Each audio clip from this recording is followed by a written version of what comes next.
శుప్రా నదిలోనే అంగారేశ్వరుడు ఉన్న స్థలం, ఇక్కడ ప్రత్యక్షంగా ఉన్న స్థలం, ఇక్కడ భూమి మీద మొట్టమొదటిసారిగా ఇక్కడ వెలసిన స్థలం ఏదైతే ఉందో అంగారకుడు, అదే మంగళ గ్రహ అంటారు కదా, అది ఇక్కడే అట. చూడండి, ఇదే వర్షం వచ్చి బాగా నది పొంగితే మాత్రం ఇది మొత్తం నదిలో ఉండిపోద్దట. అక్కడికి వచ్చినాం, ఇక్కడ పూజ చేయించుకుందామని చెప్పేసి. ఇది అంగారేశ్వర్ టెంపుల్ చూసారుగా.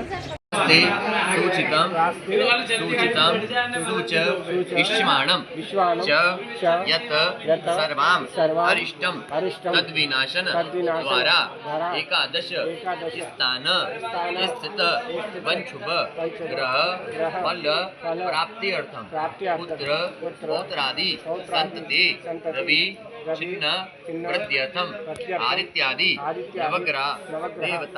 జై శ్రీ మహాకాల్. ఇప్పుడే ఉజ్జయినిలోని అంగారేశ్వర్ టెంపుల్లో పూజ పూర్తయింది. ఇది అంగారేశ్వర్ టెంపుల్, క్షిప్రా నది ఒడ్డునే ఉన్న అంగారేశ్వర్ టెంపుల్. అంటే ఒడ్డునే నదిలోనే ఉన్నదన్నమాట.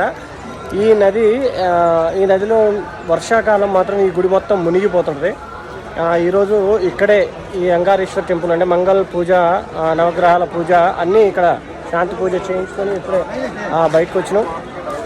ఇది అంగారేశ్వర్ టెంపుల్ అన్నమాట.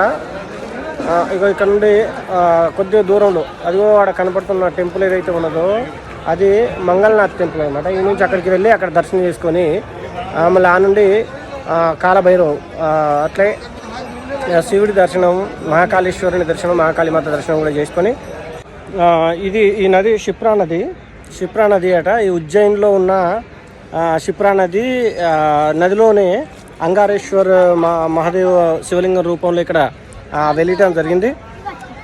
ఇక్కడ మంగళ దోషాలకు సంబంధించిన ఏ పూజలైనా ఇక్కడ చేస్తారు. ఈ క్షిప్రా నది విశిష్టత ఏంటి అంటే శ్రీరామచంద్రుడు కూడా వాళ్ళ నాన్నగారి అస్థికలు ఇందులోనే కలిపాడని ఈ క్షిప్రా నదిలో ఉజ్జయిని వచ్చి, అందుకని ఇక్కడ రామ్ ఘాట్ అని ఏర్పడింది.